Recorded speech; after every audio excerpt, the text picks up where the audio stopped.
नमो अरिहन्ताणं नमो सिद्धाणं नमो आयरीयाणं नमो वज्झायाणं नमो लोय सव्यसाहुनं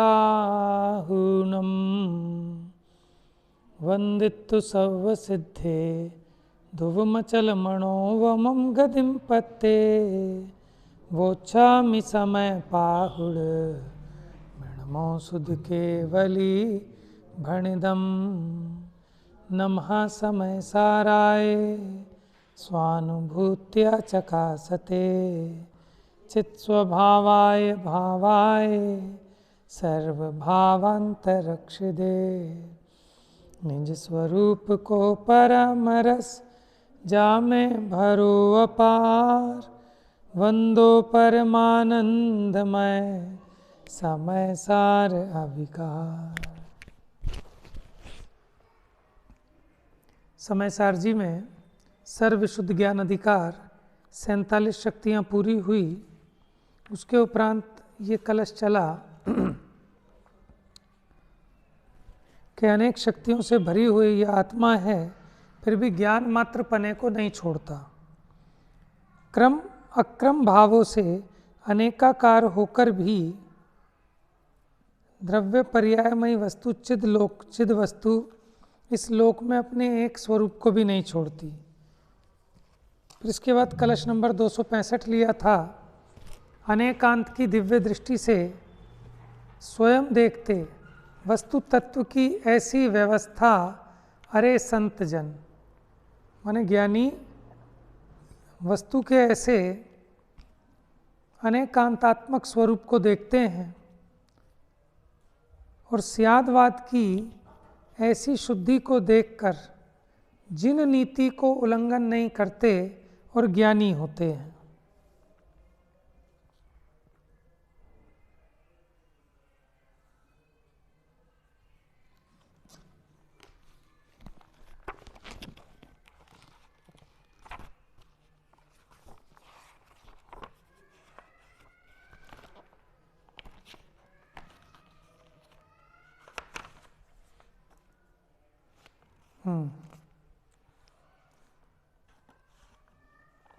page number 954।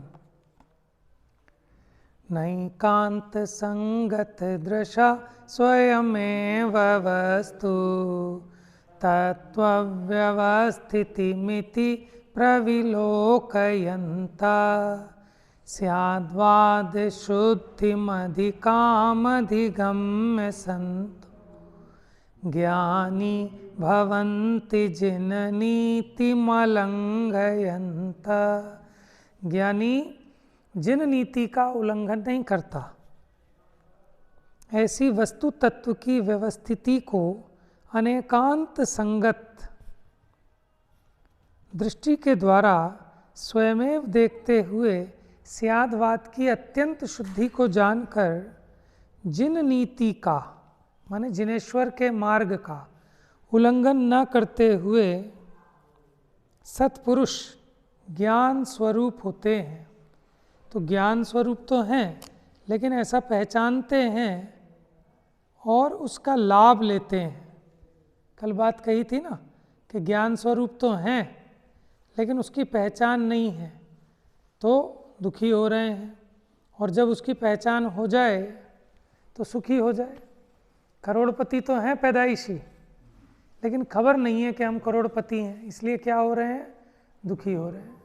और पता लग जाए कि मैं करोड़पति हूँ तो दुख मिट जाए। तो वस्तु होने पर भी अगर वस्तु का ज्ञान नहीं है तो लाभ क्या। घर में आपने पैसे तो रखे थे लेकिन भूल गए कहाँ रखे थे, हैं तो घर में ही लेकिन मिल नहीं रहे, तो क्या लाभ उसका पैसे का। तो ऐसे भगवान आत्मा है तो आनंद का धाम, लेकिन ये जीव को जैसे हाथ पे रखा हुआ सोना, मुट्ठी में रखा हुआ सोना कोई भूल गया और किसी ने याद दिलाया, भैया क्यों भीख मांगते हो, अपनी मुट्ठी तो खोल के देखो। ओहो धन्य है आप, आपने तो मुझे माला माल कर दिया कि थे, लेकिन फिर भी उपकार आता है। क्योंकि गरीब ही हो रहे थे, क्योंकि भूल गए थे। ऐसे ये जीव, वो एक भजन है ना, भूला है जिसे तू अब तक वो भुलाने के काबिल नहीं है। तेरे सारे दुख मिट जाएं, तेरे पास चिंतामणि रत्न है और वो रख के भूल गया तू कहीं, तेरे को होश ही नहीं है। चिंतामणि रत्न है और फिर क्या कहता है कि अच्छा चलो दुकान तो जाऊं पैसे कमाने, जंगल तो चला जाऊं लकड़ियां चुनने, तो उसके पास चिंतामणि रत्न है और होने पर भी नहीं हुए के समान है। जिसे खबर हो कि चिंतामणि रत्न क्या होता है, वो अब कहीं दुकान जाने की ज़रूरत है, उसको लकड़ियां ढूंढ के लाने की ज़रूरत है। चिंतामणि रत्न तो बस यहाँ चिंतन करना है और सब चीज़ें उपलब्ध हो जानी है। ऐसी तू ज्ञान का सागर है, लेकिन इसको ऐसी श्रद्धा नहीं, ज्ञान नहीं, इसलिए क्या हो रहा है, अज्ञानी हो रहा है। और इसकी श्रद्धा ज्ञान हो जाए तो मालामाल हो जाए। तो बताओ, जिसकी हाथ में सोना, मुट्ठी में रखा सोना भूल गया, तो उसकी दुर्गति कैसी हो गई कि भीख मांग रहा है। और किसी ने उसे बस इतना ही याद दिला दिया कि भैया मुट्ठी तो खोल।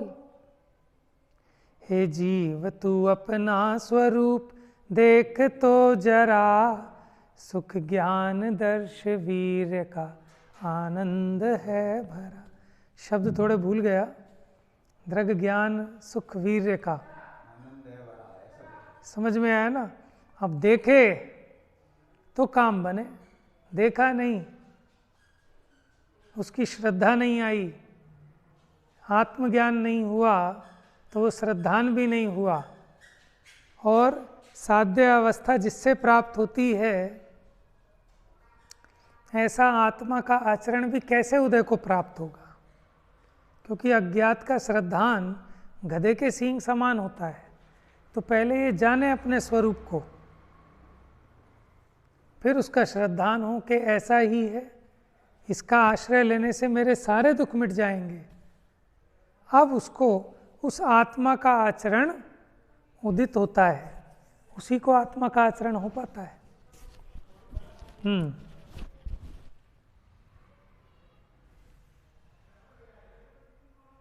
तो कहते हैं ज्ञानी ज्ञान स्वरूप होते हैं। भावार्थ पेज नंबर 954। जो सत्पुरुष अनेकांत के साथ सुसंगत दृष्टि के द्वारा, माने अनेकांत के मेल वाली उस दृष्टि से अनेकांत में वस्तु स्थिति को देखते हैं, वे इस प्रकार स्यादवाद की शुद्धि को प्राप्त करके, माने जान के, जिन देव के मार्ग को स्यादवाद न्याय का उल्लंघन न करते हुए ज्ञान स्वरूप होते हैं।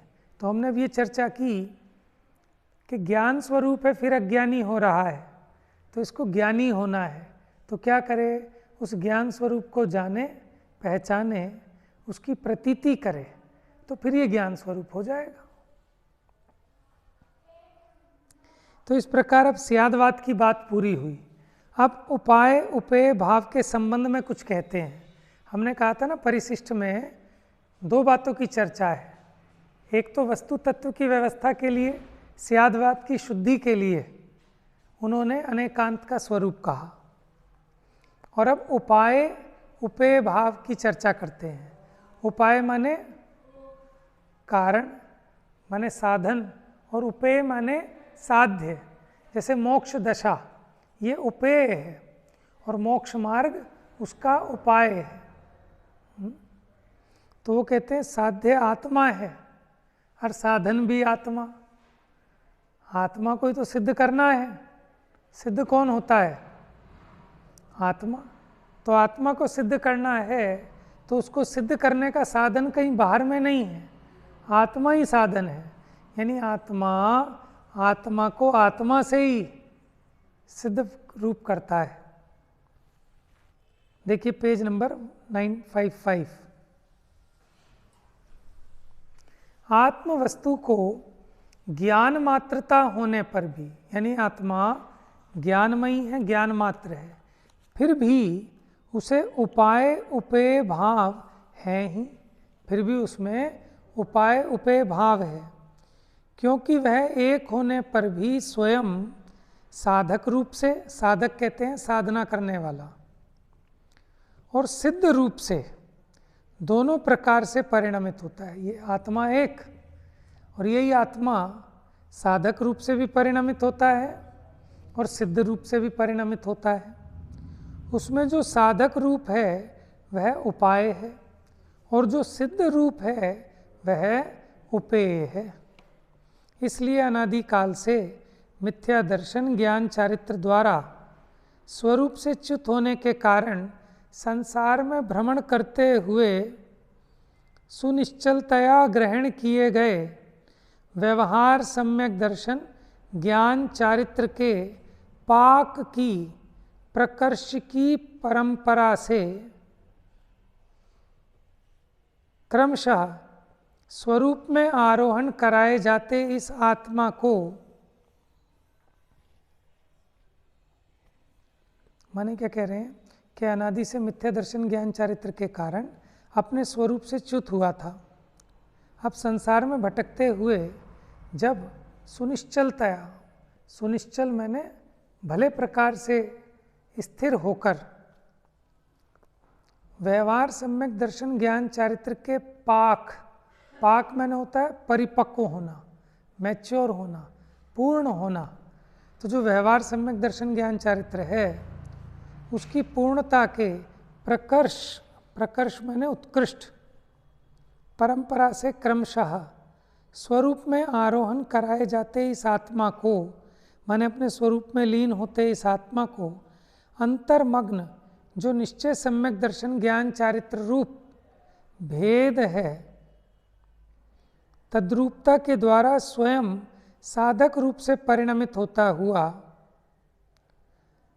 तथा परम प्रकर्ष की पराकाष्ठा को प्राप्त रत्नत्रय की अतिशयता से प्रवर्तित जो सकल कर्म के क्षय उससे दैदीप्यमान हुए जो अस्खलित विमल स्वभाव भावत्व द्वारा स्वयं सिद्ध रूप से परिणमता, ऐसा एक ही ज्ञान मात्र उपाय उपेय भाव को सिद्ध करता है। देखो, सिद्ध दशा रूप भी मैं ही परिणमित होऊंगा।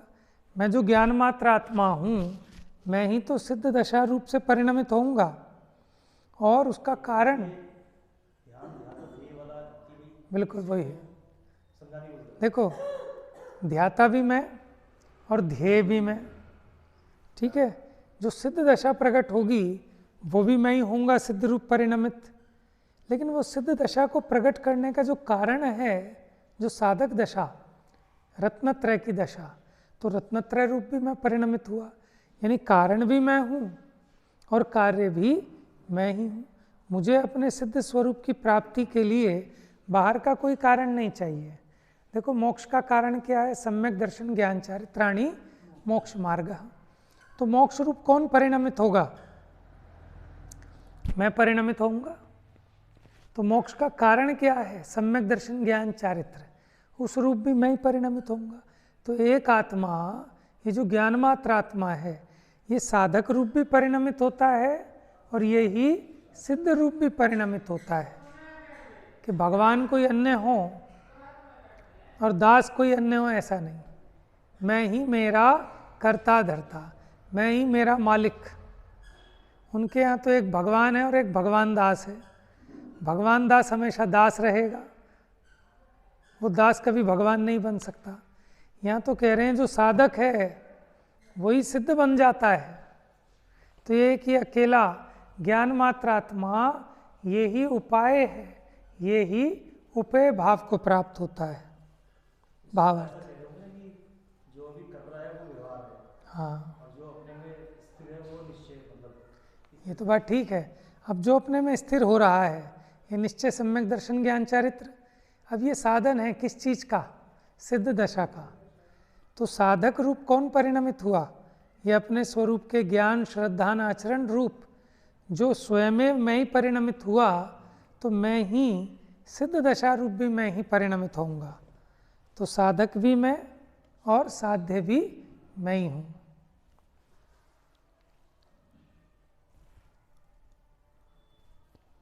देखो, ये आत्मा अनादिकाल से मिथ्या दर्शन, मिथ्या ज्ञान, मिथ्या चारित्र के कारण संसार में भ्रमण कर रहा था। भ्रमण क्या होता है? भ्रमण पता है क्या होता है? अभी टीवी देख लूँ, अभी चाय पी लूँ, भ्रमण कर रहा है ना, ये तो भटक रहा है। अभी नोटों में से सुख निकाल लूँ, अभी वोटों में से सुख निकाल लूँ, अभी अपनी प्रशंसा में से सुख निकाल लूँ, है यही तो भटकना है। कहाँ कहाँ किस किस द्वारे जा रहा है और कहाँ कहाँ घंटे बजा रहा है कि हे भगवान तू सुखी कर दे, हे भगवान तू सुखी कर दे, हे देह तू सुखी कर दे, हे स्त्री तू सुखी कर दे, हे पैसा तू सुखी कर दे। हाँ, लेकिन जहाँ से कृपा आनी है वहाँ इसकी दृष्टि नहीं है। समझ में आया? देखो, एक बार कोई एक ऐसी कहानी थी, शायद धर्म परीक्षा में भी आई है ऐसी, कि कोई राक्षस था, कोई राक्षस था। अब उसको ना, मतलब उसने बड़ा हैरान परेशान कर रखा था। अब उसे कोई देव मारने के लिए दौड़ा, ठीक है। अब उसे किसी ज्ञानी ने समझाया कि कहाँ छिपेगा, कि एक काम कर, ये जो देव है ना, इसके हृदय में ही जाके छुप जा, क्योंकि ये जीव सब जगह ढूंढेगा, लेकिन एक अपना ही हृदय है, अपने में नहीं ढूंढता कुछ भी, तो फिर तू कभी पकड़ में आने वाला नहीं है। ऐसे ही क्या है कि हम भी बाहर में तो सब छान मारते हैं, सब ढूंढ लेते हैं सुखी होने के लिए, सारे मंदिरों की घंटियां बजा ली, सारे साधनों के पास चले गए, लेकिन एक बार भी अपने खुद के घर नहीं आए। हम तो कबहु न निज घर आए, पर घर फिरत बहुत दिन बीते, नाम अनेक धराए। हम तो, एक और है, हम तो अबहु निज घर आए। एक तो वो है कि कबहू ना निज घर आए, एक है हम अबहु निज घर आए। अब तक समझ ना पाए। हाँ, बनाया हुआ है, अब तक समझ ना पाए, हम तो अब तक समझ ना पाए। हाँ, कहाँ से आए? एक वो भी है। दोनों तरह के भजन है कि एक तो अज्ञान दशा का, और फिर इसको ज्ञान हो गया तो उसका भजन है, अब मेरे समकित सावन आयो। अब मेरे समकित सावन आ गया। अब क्या क्या हो गया समकित सावन आने पर? मानवीकरण अलंकार है कि जैसे कौन सा मोर पपीहा नाचता है, कैसे बिजली है ना, उसको घटित कर करके बताया, बड़ा सुंदर भजन है।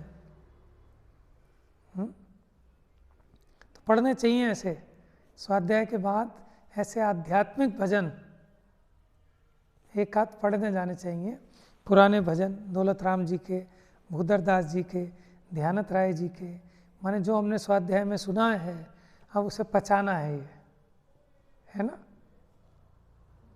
तो पढ़ना है कि कैसे उन्होंने सावन का चित्रण खींचा है। ज्ञानी की परिणति में सम्यक तो आया, मानो सावन आ गया। सावन माने समकित माने बिल्कुल नजदीक है। समकित माने सम्यक दर्शन, समकित माने सम्यक दर्शन। सम्यक दर्शन जिसकी परिणति में प्रकट हुआ, जैसे कहते हैं ना, सावन का महीना बड़ा सुंदर माना जाता है, सबका मन प्रसन्न हो जाता है सावन में, है ना। तभी तो होली आती है सावन के बाद। सावन कब है? हाँ, बसंत ऋतु। हाँ, तो वही बसंत ऋतु के आसपास का महीना है ना। हाँ, थोड़ा थोड़ा बारिश का मौसम आने वाला होता है, तो मौसम सुहावना होता है।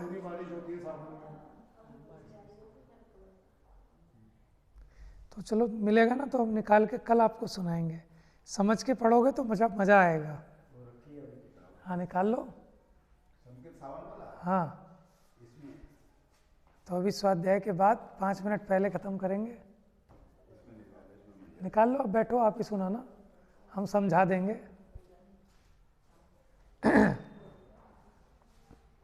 तो हम ये कह रहे हैं कि देखो अज्ञान दशा में हम तो कबहू न निज घर आए, पर घर फिरत बहुत दुख बीत, नाम अनेक धराए। और फिर जब ज्ञान हो गया तो ऐसा भी कहते हैं ज्ञानी कि अब मेरे समकित सावन आया।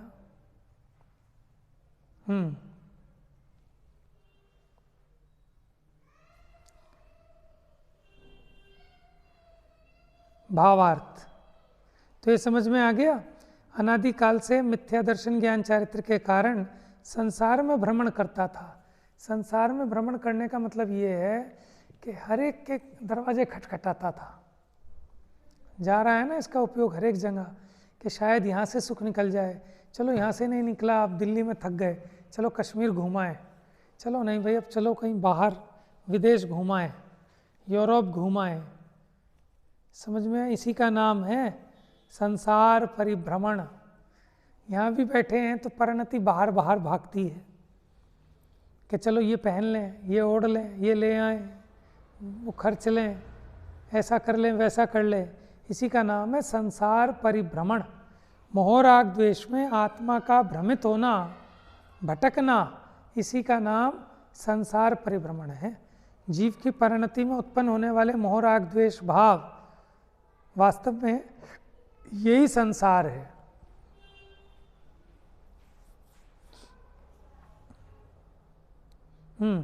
वह सुनिश्चलतया ग्रहण किए गए व्यवहार सम्यक दर्शन ज्ञान चारित्र की वृद्धि की परंपरा से क्रमशः जब से स्वरूप अनुभव करता है। क्योंकि देखो तरीका यही है कि पहले ये जीव देव शास्त्र गुरु की सन्निधि में आता है, उनके सानिध्य में आता है, और फिर उनसे अपने स्वरूप को समझता है, फिर स्वरूपानुभव करता है। जब ये स्वरूप का अनुभव करता है तब से ज्ञान साधक रूप से परिणमित होता है, माने वो मोक्ष को साधना शुरू कर देता है। कब से?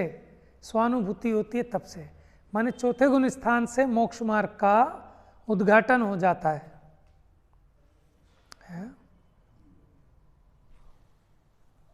शिलान्यास है एक तरह से, वो उद्घाटन तो 14वें गुण स्थान के बाद होगा। उद्घाटन माने तो मुहूर्त कि अब घर में प्रवेश करेंगे, ठीक है। तो चौथे गुण स्थान में क्या किया उसने? एग्रीमेंट पक्का कर दिया, शिलान्यास, एक ईंट ठोक दी कि यहाँ मंदिर बनेगा। समझ में आया? तो ऐसे ही जीव ने इस समकित रूपी सम्यक दर्शन रूपी शिलान्यास कर लिया। उसका ज्ञान साधक रूप परिणमित होने लगा कि अब ये सिद्ध मोक्ष महल का निर्माण करेगा, यहाँ पर सिद्ध दशा को प्राप्त करेगा। जैसे सगाई होती है ना, सगाई, तो ये सगाई हो गई किससे? मुक्ति वधू से। अब ब्याह सिद्ध दशा को पा जाएगा तो मुक्ति वधू का नाथ हो जाएगा, माने सिद्ध हो जाएगा। आपको बताना, वो किताब है उसमें पूरा दिया हुआ है। मुक्ति रानी कौन सी किताब है? मुक्ति का मार्ग होगा, मुक्ति की ओर। पतली सी किताब है, मुक्ति का मार्ग है, मुक्ति की ओर है, ऐसे ही है, वो पूरा उसमें दिया यही है, इस तरह का चित्रण है। विवेक कुमार वो नाम था। हाँ, तो देखो ये साधक दशा कब से चालू होती है? अभी तो अज्ञानी तो संसार को साध रहा है, निगोद को साध रहा है, नरक को साध रहा है। और जब ये सिद्ध दशा को साधे, कब से? कि स्वरूप का अनुभव होता है तब से, माने साधक रूप परिणमित होता है। क्योंकि ज्ञान में निश्चय सम्यक दर्शन ज्ञान चारित्र रूप भेद अंतर्भूत हैं। निश्चय सम्यक दर्शन ज्ञान चारित्र के प्रारंभ से लेकर स्वरूप अनुभव की वृद्धि करते करते जब तक निश्चय सम्यक दर्शन ज्ञान चारित्र की पूर्णता ना हो तब तक ज्ञान का साधक रूप से परिणमन है। जब निश्चय सम्यक दर्शन ज्ञान चारित्र की पूर्णता से समस्त कर्मों का नाश होता है अर्थात साक्षात मोक्ष होता है, तब ज्ञान सिद्ध रूप से परिणमित होता है। माने वो ज्ञान, जिस ज्ञान को अनेकांत रूप बताया था ना अभी, जिस एक ज्ञान में अनंत शक्तियाँ उछलती हैं, उस ज्ञान में ही साधक रूप और सिद्ध रूप परिणमन होता है, क्योंकि उसका अस्खलित निर्मल स्वभाव भाव प्रगट दैदीप्यमान हुआ है। इस प्रकार साधक रूप से और सिद्ध रूप से, दोनों रूप से परिणमित होता हुआ एक ही ज्ञान आत्म वस्तु की उपाय उपेयता को सिद्ध करता है। एक ही ज्ञान, इस प्रकार दोनों में ज्ञान मात्र की अनन्यता है। अनन्यता माने एकता है, अर्थात अन्यपना नहीं है, इसलिए सदा अस्खलित। स्खलित माने होता है च्युत हो जाना उससे, ठीक है, किसी भी माने उससे च्युत होना, उसको कहते हैं स्खलन हो जाना, चूक जाना। और अस्खलित माने कि बिना चूके, बिना च्युत हुए, सदा अस्खलित एक वस्तु का निष्कंप ग्रहण करने से मुमुक्षुओं को, कि जिन्हें अनादि संसार से भूमिका की प्राप्ति न हुई हो, उन्हें भी तत्क्षण ही भूमिका की प्राप्ति हो जाती है। माने शिलान्यास हो जाता है, मोक्ष मार्ग का वो फीता कट जाता है, इसे वो कहते हैं सगाई हो जाती है, इसे कहते हैं एग्रीमेंट हो गया। आपने स्याही दे दी, स्याही माने अग्रिम, एडवांस, बयाना, जिसको कहते हैं बयाना दिया अभी आपने, सिर्फ 1 लाख रुपए और 1 करोड़ का माल, उसमें अपनत्व आ गया, अभी कुछ नहीं किया, 1 लाख रुपए दिए हैं, लेकिन क्या हो गया कि पक्का हो गया भैया ये मकान अब हम लेके छोड़ेंगे। तो ऐसे इस जीव ने क्या किया कि इसको भूमिका की प्राप्ति हो गई, फिर से उसी में नित्य मस्ती करते हुए, माने उसी में लीन रहते हुए, वे मुमुक्षु जो कि स्वतः ही, मुमुक्षु कौन है? जयपुर वाले, सोनगढ़ वाले मुमुक्षु हैं। कौन है मुमुक्षु? जिसे एक मोक्ष की कामना है और कुछ नहीं चाहिए उसे, रुपया पैसा, स्त्री पुत्र, मकान दुकान, धन दौलत जायदाद, देव पद, कुछ नहीं चाहिए। 17वीं 18वीं गाथा में लिखा ना, मोक्ष कामेण, यदि मोक्ष की है कामना तो जीवन रप को जानिए अति प्रीति से। माने उसका ही ज्ञान करिए, उसका ही श्रद्धान करिए, उसमें ही रमण करिए। इस प्रकार साध्य की सिद्धि होती है। कब? अगर मोक्ष की कामना है तब। तो जिसे मोक्ष ही चाहिए और कुछ नहीं चाहिए, वो कहलाता है मुमुक्षु। जैसे एक होता है धनेक्षु, धनार्थी, वो हर काम धन के लिए करता है, हर काम धन के लिए। माने अगर वो सोता भी है ना इसलिए ताकि कल सुबह टाइम से दुकान खोल लूँ, उसका एक एक काम सिर्फ और सिर्फ धन कमाने के लिए। वो किसी को नमस्ते भी करता है तो कोई प्रयोजन विचार कर कि इससे भी कुछ व्यापार में लाभ होगा। तो जैसे धनार्थी को सब जगह एक धनी धन दिखता है और उसका हर एक काम, वो अपनी शादी में भी बुलाता है ना किसको, कि जिससे बिजनेस में फ़ायदा होगा। ये जाता है तो उसी के जाता है कि जिससे कुछ प्राप्ति होगी। मैंने उसका एक एक काम धन के प्रयोजन को लिए हुए होता है। उसी प्रकार मुमुक्षु किसे कहना कि जिसका एक एक काम सिर्फ और सिर्फ मोक्ष प्राप्ति के लिए हो, वो है मुमुक्षु। समझ में आया? नाम स्थापना द्रव्य भाव तस्तन्यास। मुमुक्षु का भी किसी का नाम रख दो मुमुक्षु। समझ में आया? तो ये भी एक मुमुक्षु है नाम की अपेक्षा।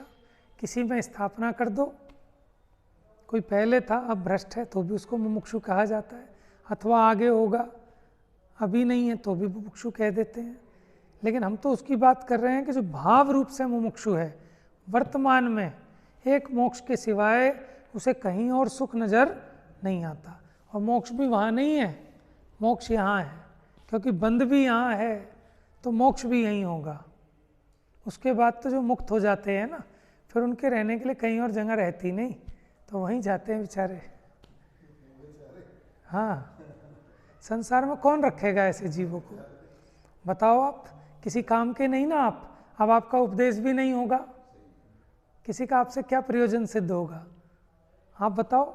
माने हम घर में अब ना तो कमाने जाएं, ना हम किसी से बातचीत करें, ना हम हंसी मजाक करें, ना हम बोलें, तो हमें कौन रखेगा घर में? भगा देंगे नहीं भगा देंगे। तो इसलिए बेचारे मुनिराज जंगल में चले जाते हैं, क्योंकि अपना यहाँ निपटारा होना नहीं। निभेगी भी तो नहीं कि अब हमें कोई राग नहीं रहा तो हम क्यों रहें। और ये बेचारे दुखी हो होंगे।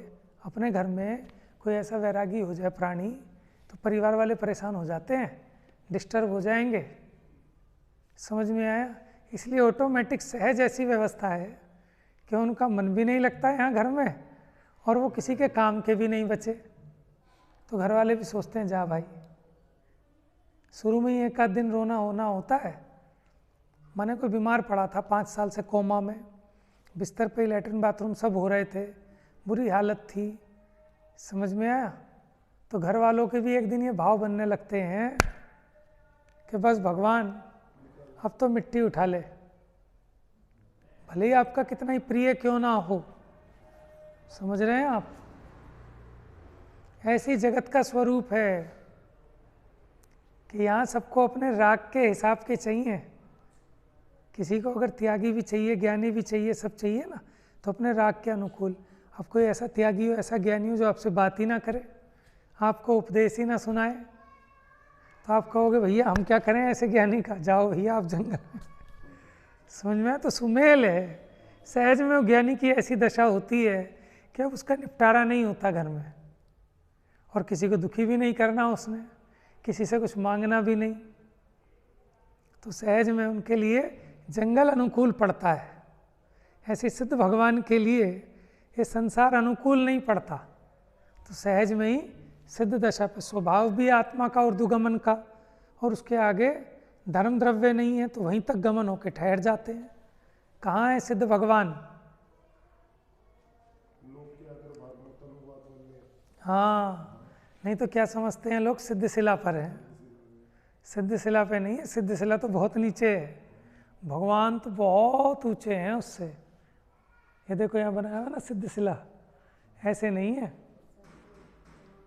सिद्ध शिला से बहुत ऊंचे हैं, तनुवात वलय में।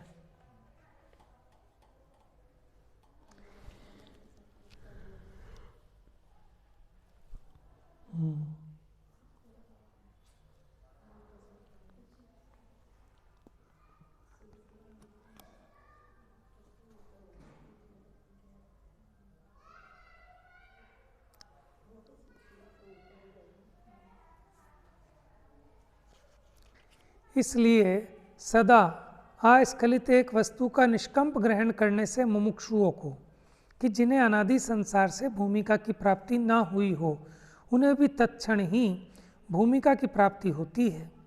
फिर से उसी में नित्यलीन रहते हुए वे मुमुक्षु, जो कि स्वतः ही क्रमरूप और अक्रम रूप प्रवर्तमान अनेक अंत की मूर्तियां हैं। अनेक अंत, अंत माने धर्म, अनेकांत की मूर्ति हैं। वे साधक भाव से उत्पन्न होने वाली परम प्रकर्ष की कोटि रूप सिद्ध भाव के भाजन होते हैं। भाजन माने पात्र, बर्तन।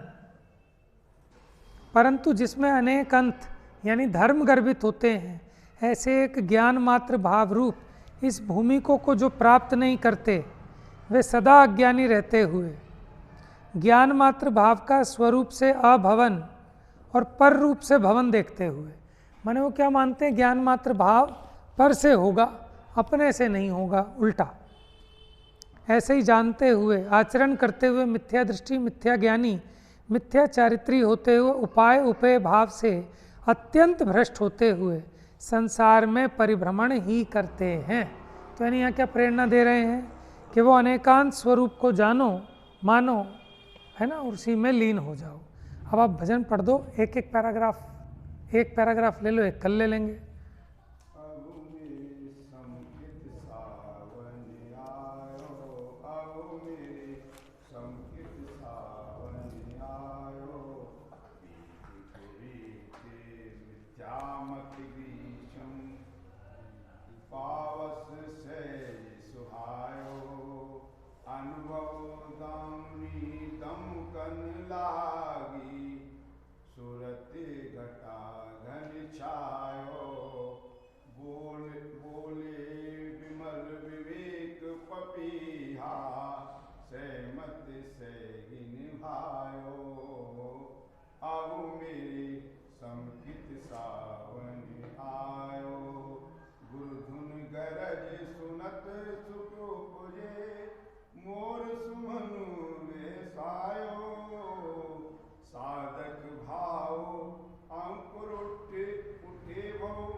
समरत जल भर लायो, भूदर कोनिक से अबू बाहर, निज निर्चू घर पायो, अबू मेरे समकित सा।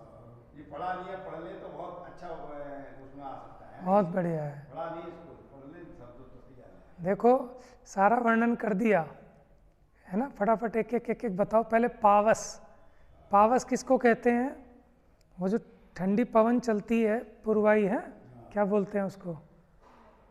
हाँ पढ़ना जरा, क्या लाइन थी सबसे पहले की? बीती कुरीति मिथ्या। हाँ जी, बीती कुरीति मिथ्यामति ग्रीष्म। जैसे ग्रीष्म ऋतु चली गई तो यहाँ कौन सी गर्मी थी? मिथ्यामति। जो कुरीति थी, बीती, बीत गई, कुरीति कौन? मिथ्यामति ग्रीष्म, यानी मिथ्या बुद्धि रूपी गर्मी चली गई। फिर पावस सहज सुहायो, सहज सुहायो। अब क्या आ गया? पावस आ गया। पावस क्या होता है? मेरे ख्याल से वो जो ठंडी ठंडी पवन होती है ना, वो पूर्वाई पवन, उसी को कह रहे होंगे पावस। सहज सुहायो। अनुभव दामिनी दमकन लागी, क्योंकि बिजली चमकती है ना, दामिनी, तो अनुभव रूपी दामिनी बीच बीच में चमकती है ना, तो ऐसे अनुभूति भी बीच बीच में होती है। अनुभव दामिनी दमकन लागी, सुरति घटावन छायो, सुरति घटाघन छायो। देखो अब यहाँ अर्थ अनेक हो सकते हैं। एक तो जो राग है वो घट गया, और यहाँ जो है वो घटा जो छाती है, ठीक है, तो उससे क्या होता है? धूप वूप सब मिट जाती है। जब घटा छाती है ना, वो गर्मी थी और वो घटा छा गई, तो वो माने उसका जो क्लेश था, ताप था, वो मिट जाता है। ऐसे जीव का दुख मिटता है। आगे बोलो। बोले विमल विवेक पपीहा, तो विवेक रूपी पपीहा बोलता है, इसका विवेक जागृत हो गया। जैसे बारिश आने वाली हो उसके पहले पपीहा बोलता है ना, ऐसे विवेक इसका जागृत हो जाता है। आगे समति सहगिन भाव, समति समिति, समिति सहगिन भायो। क्या लिखा है मुकेश?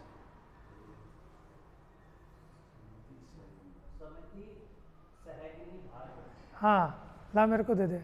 समिति सहगनी क्या होती है? कि माने अर्धांगिनी, संगिनी, पत्नी, क्या कह रहे हैं?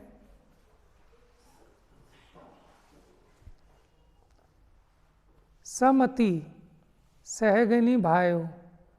अब यहाँ समिति भी हो सकता है, सम्यकमति हो सकता है। गुरु धुनी गरज सुनत सुख उपजे, माने गुरु की जो गरज है, जैसे बादल गरजते हैं ना, ऐसे गुरु की जो ध्वनि है, उसकी जो गरज है, वो सुनकर सुख उपजे। मोर रूपी मन विहसायो, मने हर्षित होता है।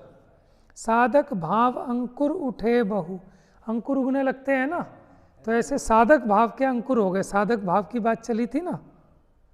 जित तित हरस सवायो, जैसे तैसे हरस सवाया हो जाता है, सवा गुना बढ़ जाता है। भूल धूल कहीं भूल न सूझत। अब जब बारिश होएगी तो सब धूल वूल सब साफ हो जाती है ना, ऐसे भूल रूपी धूल साफ हो जाती है। समरस झल भर लायो, समता रूपी जल भर लाए। भूदर को निकसे अब बाहर, निज निर्चू घर पायो।